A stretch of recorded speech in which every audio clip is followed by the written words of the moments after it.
Buenas noches. Buenas noches, ingeniero. Buenas noches. Vamos a continuar con la clase. Y, bien, vamos a continuar con la clase. Ya habíamos hablado sobre compresores, sobre el tipo de compresores que podemos tener, qué es lo que hace un compresor. Vamos ahora a empezar a hablar un poco ya de lo que es el funcionamiento de compresores. Y bueno, primero como funcionamiento de los compresores, tenemos que hablar un poco de qué condiciones son las que yo necesito para saber el funcionamiento y la selección de un compresor. Ya hemos mencionado que un compresor pues eleva el fluido, bueno, eleva la presión de un fluido compresible, un fluido que no es denso como aire o gases, eh, que entre las condiciones de trabajo, que entre las condiciones de trabajo se tienen pues para saber a cuánto debe elevar la presión, necesitamos conocer pues la presión de trabajo de sus suministros. Debemos saber qué flujo y quizás nos involucre un poco de temperaturas y humedades. Entonces, antes de ver la selección del compresor, tenemos que saber primero eh, qué valores necesito para seleccionarlo. Y lo que yo necesito pues es presión y flujo. Entonces hay que tener algunos conceptos antes de pasar a esa parte. Primero, presiones. Nosotros podemos tener un par de presiones involucradas en la reumática, que uno de ellos es pues la presión de trabajo, que es la presión requerida en los puntos de demanda, y la presión del compresor, que es la presión a la cual debe descargar el compresor para poder llegar a los puntos de suministro con la presión de trabajo, que muchas veces pues esto se unifica en un promedio para definir la presión de nuestra red hidráulica. Pero presiones típicas son compresores que deben elevar hasta 100 psi, 150 psi, lo que es el fluido, en este caso aire, que es pues lo que nos estamos dedicando a la clase. Pero aparte de conocer las presiones del sistema, debo conocer también el flujo, la capacidad de volumen a comprimir en un determinado tiempo, que normalmente pues medido en pies cúbicos por minuto, y presiones medidas en PSI. Pues esos son los valores que yo debo conocer de mi sistema para seleccionar un compresor. Aparte, pues de eso, saber qué tipo de compresor es el que voy a seleccionar.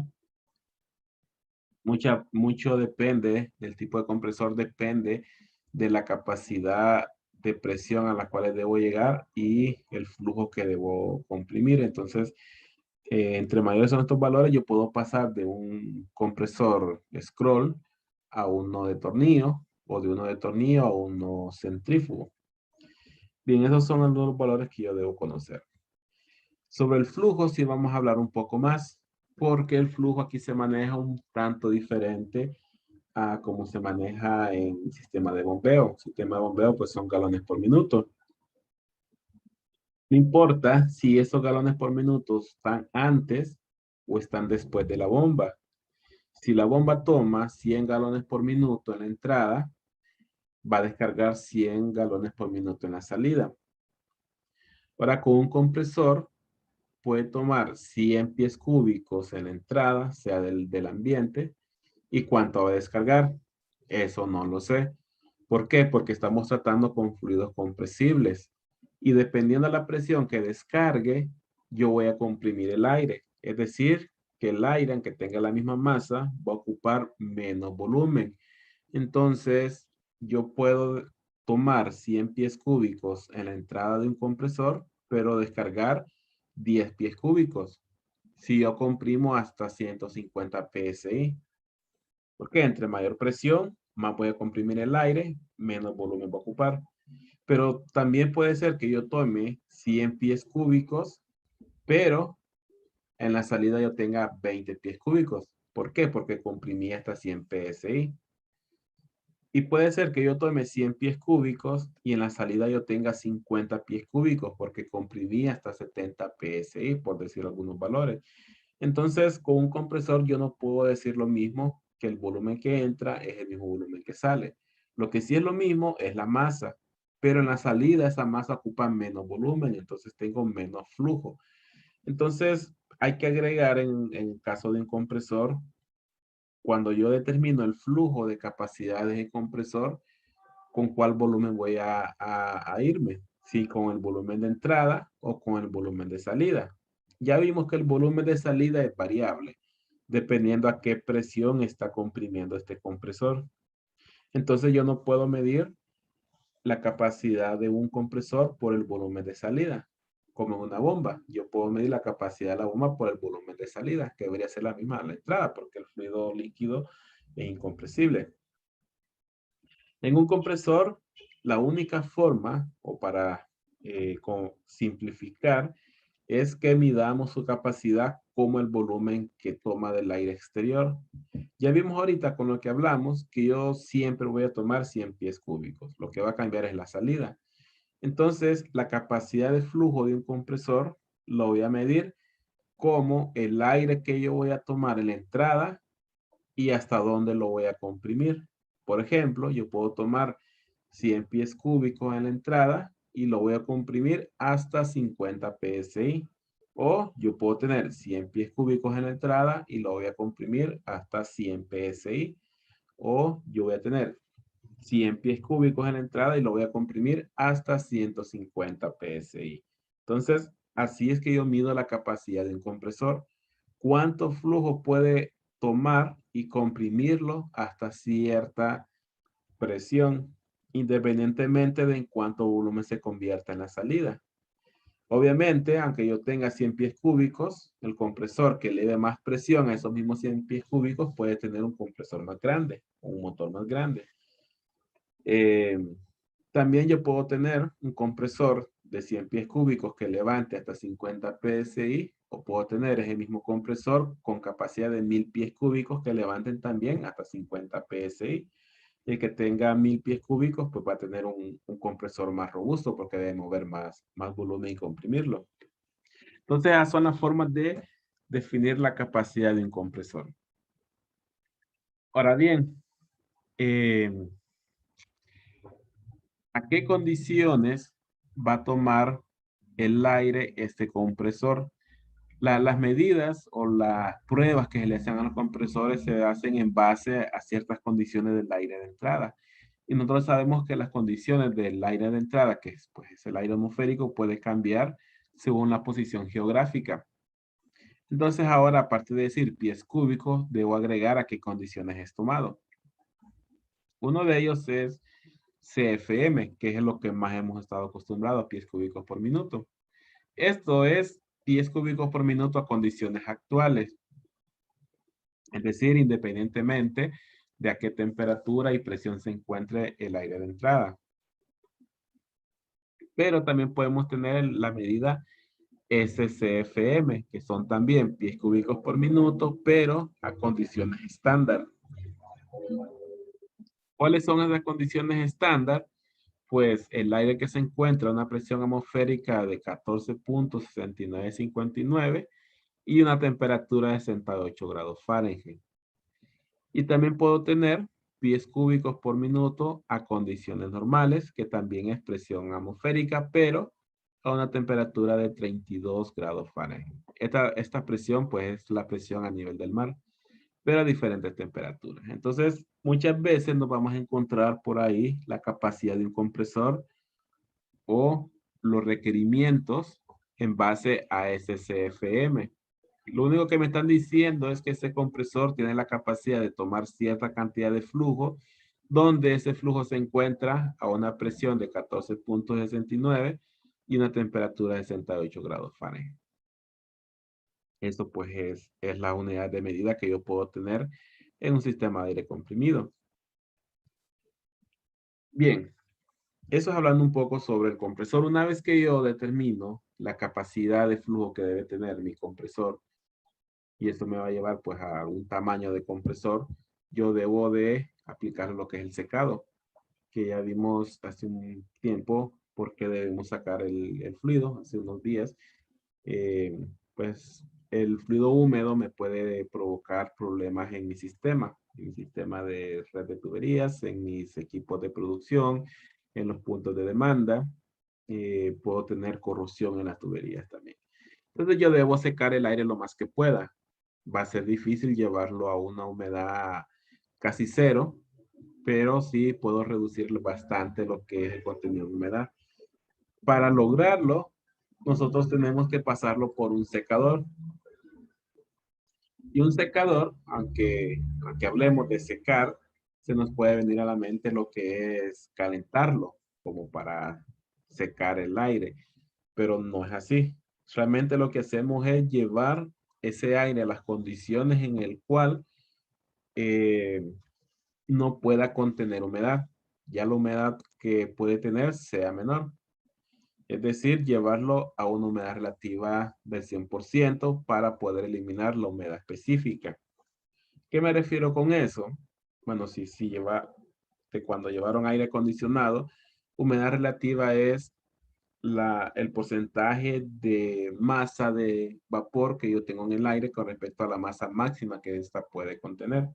Y la humedad específica es la cantidad real de masa de vapor que yo tengo por cada kilogramo de aire seco. Entonces, para poder eliminar los gramos de vapor por kilogramo de aire seco, yo debo llevar la humedad relativa al 100%.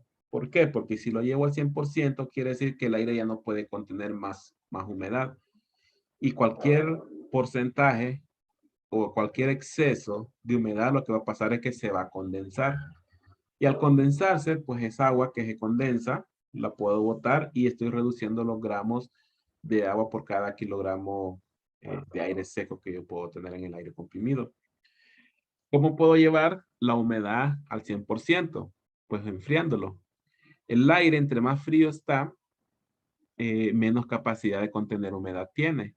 Su humedad relativa se va al 100%, la masa en exceso se empieza a condensar y estoy disminuyendo la humedad específica. Entonces yo tengo menos masa de aire, de agua, perdón, en el aire. Y así yo pues lo deshumidifico. Bien, entonces para llevarlo al 100%, yo lo que hago es que lo enfrío. Y para enfriarlo, pues utilizo un secador que internamente lo que tiene es un sistema de refrigeración. ¿Por qué? Porque el aire entra en contacto con un evaporador, el cual lo lleva a una temperatura menor a la que tenía la salida del compresor.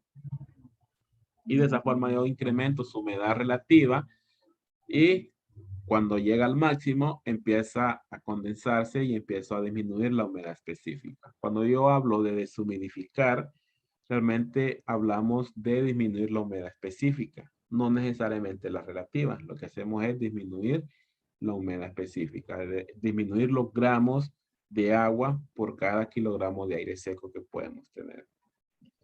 Bien, eso es en cuanto al secador. Una vez que yo lo seco, o antes de que lo seco, yo puedo tener, eh, yo puedo tener estaciones de filtrado, dependiendo de la aplicación, el nivel de filtrado puede ser más estricto o puede ser un nivel de filtrado básico y puedo tener diferentes estaciones de filtrado. Los filtrados, pues yo los puedo tener para eliminar partículas de suciedad, tierra, polvo o cualquier otra partícula de cualquier otra sustancia, o puedo eliminar partículas líquidas como aceites en el aire comprimido. Entonces, podemos tener cualquiera de estos tipos de filtros dependiendo de la capacidad. Puede ser más robusto o más grande, como el del centro, que es un poco más grande. En este yo elimino aceites y los recolecto en una trampa en la parte inferior. O si es suficientemente grande, lo llevo a un recolector de aceite. Y ahí pues puedo recolectar ese aceite evacuándolo, reutilizándolo, desechándolo de forma correcta. Bien, ¿cuántas estaciones de filtrado voy a tener? Va a depender de la aplicación. Muchas veces los fabricantes o hay manuales que me dan, obviamente, pues presentando sus productos, me dan todos aquellos filtros que me recomienda para lograr ciertos niveles de limpieza, desde lo más básico como en una llantera hasta lo más crítico como industria alimenticia o industria médica, donde debo tener un aire comprimido pues lo más limpio posible, limpio de contaminantes. Entonces, dependiendo de la aplicación, pues podemos tener una serie de estaciones de filtrado que muchos catálogos pues obviamente hacen referencia a los modelos de sus filtros, pues eso es lo que ellos quieren y pues nos dan algunas recomendaciones según la aplicación, qué nivel de filtrado nosotros podemos hacer. También nos pueden dar algún nivel de, de sus filtros, qué nivel de partícula mínima es lo que pueden eliminar. En este caso, medida en micras. Eh, ¿Qué nivel de filtrado puede lograr? Bueno, podemos tener también filtros de carbón activado que absorbe vapores de aceite. También, bueno, si se pudiese dar el caso de malos olores, también elimina olores. También podemos eliminar gérmenes, filtro antiséptico. Esto pues obviamente puede ser para industria alimenticia o médica. Y luego pues así podemos saber qué tipo de filtros son los que nosotros vamos a necesitar. Es bastante útil abocarnos a los manuales de los fabricantes, pues ellos nos recomiendan sus filtros de acuerdo a los niveles de suciedad que puedo permitir y que no puedo permitir. Y una vez que tenemos todas estas selecciones, nosotros podemos pasar a lo que es ya los cuartos. Podemos empezar a conocer pues lo que es nuestra red neumática. ¿Cuáles son? Pues cuarto eléctrico, distribución, demandas. Cuarto eléctrico, perdón, cuarto de compresores, red de distribución y las demandas. Por ahí pues vamos a ver algunas imágenes de cuartos de compresores típicos. No es que sea la última forma de configuración, pero pueden haber muchas configuraciones. En este caso pues tenemos un par de compresores donde tomamos el aire de los alrededores. Como toma aire de los alrededores debe estar debidamente ventilado, ya sea por louver en las paredes o inyección de aire. Esto porque toma aire de sus alrededores.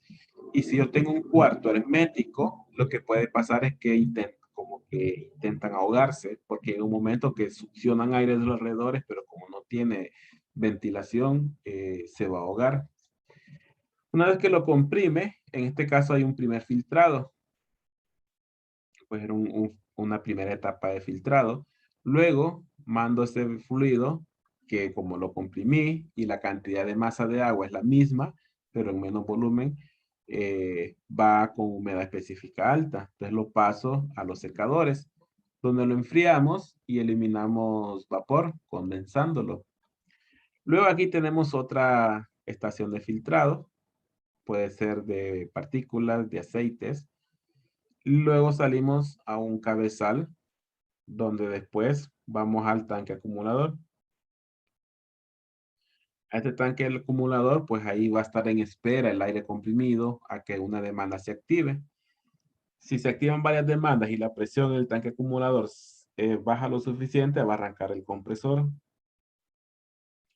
Si no es suficiente, pues quien va a estar suministrando aire comprimido va a ser el tanque acumulador. Solamente la idea de los compresores es trabajar para llenar este tanque. Una vez que el tanque está lleno, quien suministra la demanda es el tanque. Porque si no, si yo no tuviese este tanque, lo que pasaría es que cada vez que alguien activa una demanda, estos compresores estarían arrancando y parando de forma muy continua, lo que pues no están diseñados para esa forma de trabajo. Luego por ahí podemos tener algunas electroválvulas para activación de pruebas, activación de algún suministro en especial hacia alguna demanda en especial pudiese ser. Bueno, por aquí tenemos un recolector pudiese ser de condensado, pudiese ser de aceites. Bien, aplicación de los compresores. Ya hemos hablado bastante de la aplicación de compresores, donde podemos tener aplicación de compresiones, refrigeración, producción de potencia. eh, Podemos tener para aire comprimido, para la industria de la maquila y textil. Pero vamos a hablar ahora sobre capacidades. Podemos tener primero selección de compresor para uso doméstico. Estos pues son para trabajos pequeños en la casa, trabajos de limpieza, puede ser, para inflar llantas, inflar balones, albercas, juguetes inflables, eh, cualquier uso doméstico que implique pequeñas demandas de aire comprimido. Con pequeñas demandas, que hacen que los compresores, pues sus motores sean pequeños. Hablando de motores de 1,5 HP hasta 1,5 HP. Son compresores pequeños, pequeños que pueden estar, pues, portátiles, pueden ser portátiles. Luego del residencial, podemos pasar al de uso profesional o comercial ligero. Ya estamos hablando de compresores un poco más grandes, pueden ser portátiles o fijos, pueden ser utilizados en talleres como llanteras, ferreterías, herrerías, pinturas, cabinas de pintura, en carpintería pueden ser utilizados también, pequeñas medianas fábricas, pero porque su uso es un poco mayor que el doméstico, pero no es industrial, pues sus capacidades en tamaño de motor pueden ir de 2 HP hasta 10 HP. Compresores reciprocantes, compresores de tornillos, pues son útiles para este tipo de aplicación. Y luego tenemos pues el de uso comercial, bueno, comercial pesado, si podemos decir, uso industrial y servicios. Ya son más grandes, podemos utilizarlos en la industria, alimentación, construcción, manufactura en general, industrial química, minera, industrial pesadas, industria petroquímica, industria textil, que esto pues es quizás una aplicación amplia en Honduras, la industria textil, industria de la maquila, eh, talleres de pintura y hospitales. Podemos tener pues compresores ya de mayor tamaño, de 5 a 30 HP, de tornillo de 10 a 300 HP, o incluso mayor, podemos tener compresores mucho mayores, solamente que compresores mucho mayores, eh, al menos a nivel local, se vuelven compresores demasiado grandes, que hacen que los alimentadores eléctricos sean muy grandes, las protecciones, también sus repuestos no son tan comunes, entonces siempre es bueno mejor fraccionar las capacidades, aunque yo requiera 500 HP en compresores, mejor repartirlo en 5 de 100 porque son capacidades más pequeñas, que hay más posibilidad de encontrar repuestos, encontrar espacios alimentarios más pequeños y me da cierta facilidad de tener un respaldo. Si un compresor grande se daña y es el único compresor que tengo, pues ya perdí mi sistema de aire comprimido. Pero si tengo varios compresores pequeños que suman la misma capacidad que uno grande, si uno falla, me quedan los demás y no pierdo la capacidad de aire comprimido pues, al menos al 100%. Bien, eso es en cuanto a capacidades. Ahora, en cuanto a la selección, retomando un poco la selección, ya hemos hablado que para la selección de compresores, yo debo conocer la presión y debo conocer el flujo. Presión es fácil. Presión, pues, yo lo que hago es que determino cuál es de mis demandas, cuál es la presión más alta requerida y esa me va a servir de base para definir mi presión de trabajo. Pero el flujo es muy similar a bombas. Debo conocer todas las demandas y hacer una sumatoria para conocer mi flujo que debe manejar el compresor. Una diferencia con aire comprimido es que hay muchas demandas, pueden haber en un sistema de 1000 demandas, pero puede ser que esas demandas no coincidan todas al mismo tiempo, como en máquinas de costura, en la maquila. Yo puedo tener 1000 demandas, pero quizás al mismo tiempo solo unas 600 pueden estar ocupando demanda de aire comprimido. A eso lo vamos a conocer como factor de coincidencia, que lo vamos a ver más adelante. Por ahorita, todas esas demandas, eh, ¿cómo las podemos determinar? Pues hay muchas máquinas, herramientas que en su manual o en su catálogo indican cuáles son las demandas que necesitan para trabajar.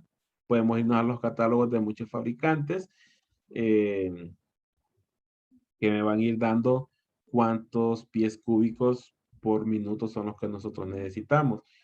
Una vez que nosotros encontramos el flujo, ya vamos a ver más adelante el flujo total, yo ya puedo seleccionar mi compresor con flujo y presión. Y nuevamente nos vamos a ir a catálogos de fabricantes, así como hicimos con las bombas. Los catálogos de los fabricantes, ellos ya pues clasifican sus compresores en modelos que pueden depender de las capacidades individuales de cada uno. Por ejemplo, no recuerdo de qué fabricante es creo que es Kaiser, pero solamente de referencia. siempre hago mención que si menciono una marca y referencia porque ya tuve problemas una vez en una clase porque usaba marcas de referencia y pues me mencionaron que yo hacía propaganda de marcas. Entonces siempre les menciono que si yo digo una marca o muestro una marca es de referencia nada más para aprendizaje. Bien, por ejemplo, este catálogo de este fabricante clasifica sus compresores según el rango de presión que puede elevar y cuánto flujo puede llegar a comprimir hasta esta presión. Por ejemplo, este modelo FSG 300-2 puede manejar diferentes capacidades de flujo. ¿Qué es lo que cambia? Hasta qué presión la puede elevar. Por ejemplo, este compresor puede agarrar 1144 pies cúbicos del aire exterior y comprimirlos hasta 90 psi. O también puede agarrar 1006 pies cúbicos y comprimirlos hasta 125 psi. O puede agarrar 795 pies cúbicos y comprimirlos hasta 145 psi. ¿Qué nos indica esto? Que los compresores, entre más alta es la presión a la cual debe elevar la presión, menos capacidad de flujo, aunque sea el mismo modelo. Entonces siempre hay que tomar en cuenta cuánto flujo debemos comprimir y hasta qué presión debo comprimir. Porque si yo necesito 1100 pies cúbicos, pero necesito elevarlo hasta 145 psi y yo solo considero el flujo, puedo hacer una selección mala, porque yo puedo ver este modelo y decir, este modelo tiene capacidad de 1144 y yo ocupo 1100, entonces este modelo me sirve. Este caso no va a ser el correcto, porque también tengo que ver que son 1144, pero elevándolos hasta 90 psi, pero yo necesito 145, entonces ya no me sirve este compresor, porque a 145 solo voy a tener una capacidad de 795 pies cúbicos. Entonces yo debería irme a uno, por ejemplo, el siguiente modelo, FSG 350-2, a 145 psi puede comprimir 1148 y ocupo 1100. Ahí sí estaríamos haciendo una selección correcta del compresor. Luego de hacer la selección, pues yo puedo tener otros datos por ahí, como tamaño del motor necesario para hacer este trabajo. Nivel de ruido, 82 decibeles, un poco ruidoso. Deberíamos usar tapones auditivos al estar muy cerca. Dimensiones físicas, pesos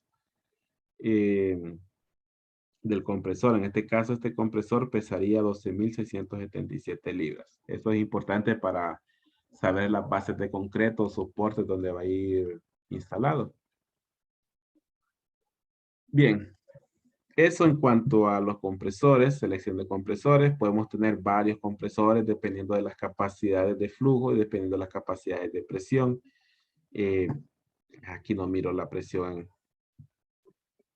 Bueno, es que este no es, sí, este es el compresor.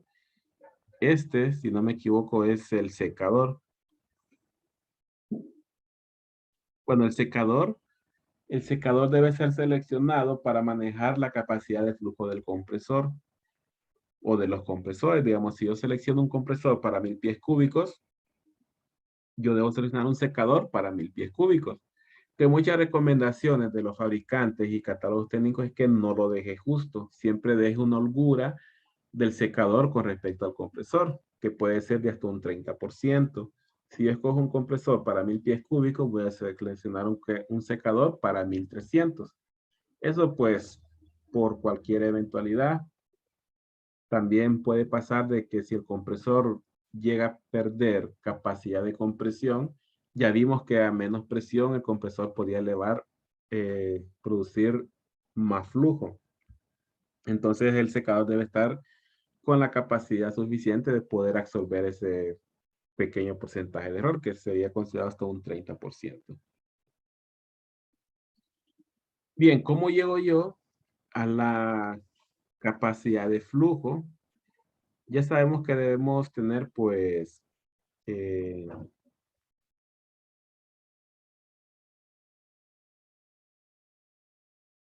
ya podemos saber que cómo, cómo calcular el flujo, pues ya sabemos que es mediante las demandas. Y hablamos que las demandas, pues, debido a su funcionamiento puede depender cuánto flujo necesitan. Y así podemos hacer uso de catálogos, manuales técnicos para nuestras demandas, que pueden ser herramientas, pueden ser máquinas, pueden ser válvulas, pueden ser limpieza, equipo de limpieza. Cada uno tiene su nivel de flujo que necesita para su trabajo, entonces debemos tomar en cuenta nuestro equipo o nuestras demandas. Por ejemplo, si fuesen herramientas y yo tengo una aspiradora, yo necesito 8 pies cúbicos, pero los necesito a 175 PSI. Si yo tuviese vamos a ver por aquí, una cortadora, digamos. Yo necesito 10 pies cúbicos, pero solo los necesito a 90 PSI. Si tuviese por aquí, vamos a ver qué más podemos tener, algún destornillador. Necesito 9 pies cúbicos, pero hasta 90 PSI también. Y así yo voy sumando todas esas demandas y la sumatoria de flujo y más la coincidencia sería mi capacidad de flujo. ¿Cuál sería mi capacidad de presión? Pues debería considerar la demanda que ocupa más presión. Ahorita mencioné el destornillador que ocupa 90 PSI. Mencioné la cortadora que también ocupa 90, pero mencioné la aspiradora de polvo que ocupa 175. Entonces mi sistema debe estar capacitado para proveer estos 175 PSI a esta demanda, más las pérdidas que yo pueda tener en mi red de tuberías. Entonces puede ser que este compresor yo debería seleccionarlo con una capacidad de compresión de hasta 200 PSI. Y así pues podemos tener una gran cantidad de demandas hasta llegar a un cuadro resumen. Por ejemplo, yo puedo tener este cuadro resumen donde yo tengo la descripción de todas las demandas, tengo la cantidad de demandas, el flujo necesario para cada demanda y el flujo total de la demanda por la cantidad. Pero antes de hacer la sumatoria para saber la cantidad de flujo total que yo necesito de mi compresor, debo aplicar una coincidencia. ¿Qué es lo que yo mencionaba? Que de estas 100 tejedoras, difícilmente debo ocupar las 100 al mismo tiempo. O puede ser que sí. De costuradoras, puede ser que yo solo necesite el 90% de las costuradoras al mismo tiempo. Pintura, de todas las pistolas de pintura, puede ser que solo ocupe la mitad al mismo tiempo. Limpieza, como esto se realiza tal vez al final del día o solo para las máquinas que estén apagadas, solo ocupe un 20% al mismo tiempo. Entonces yo a estos flujos totales debo aplicarles esta coincidencia y así me va a dar solamente este flujo. Y ahora sí aplico la sumatoria de 1322.5 SCFM o pies cúbicos por metro condiciones estándar. Esa sería mi capacidad de flujo.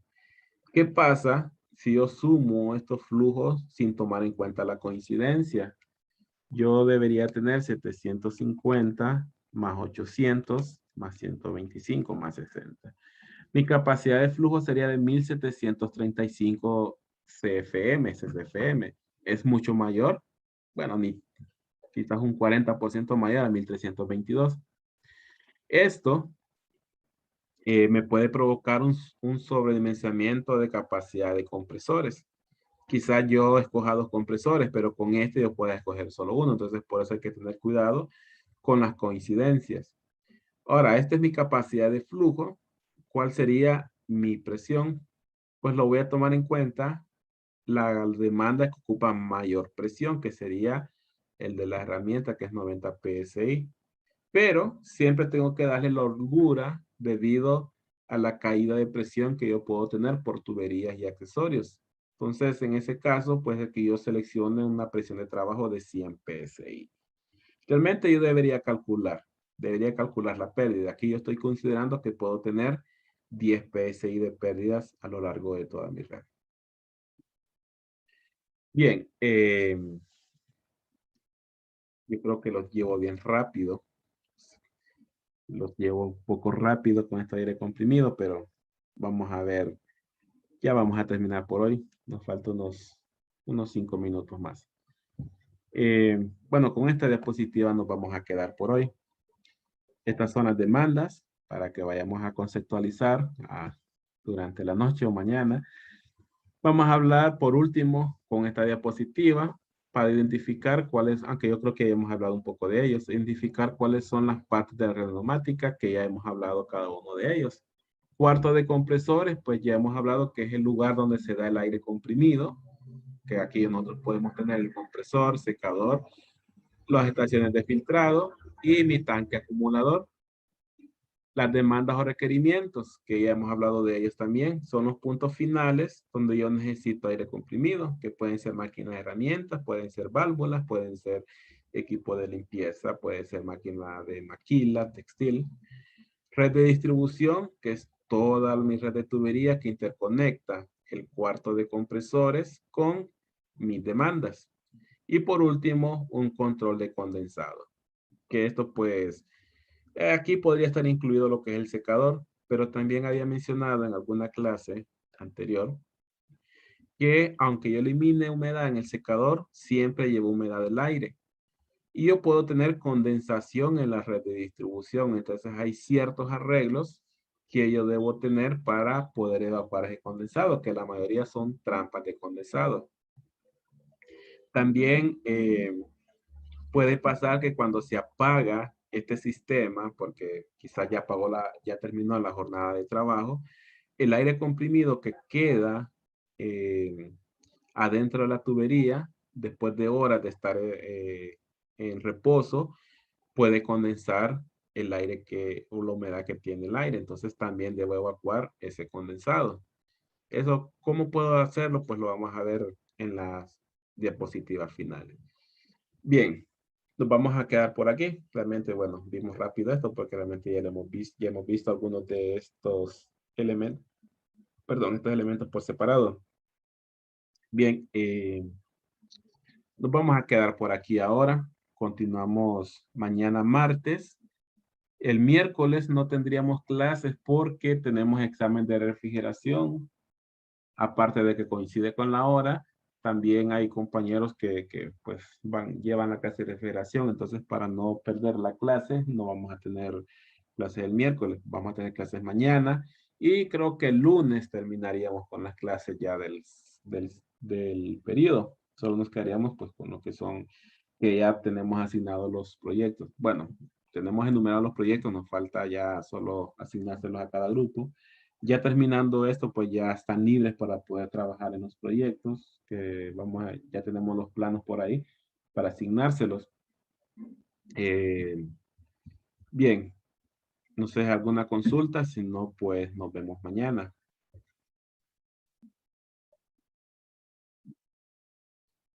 Bien, nos quedamos por aquí entonces y continuamos mañana. Buenas noches, ingeniero. Buenas noches. Buenas noches. Buenas noches. Buenas noches.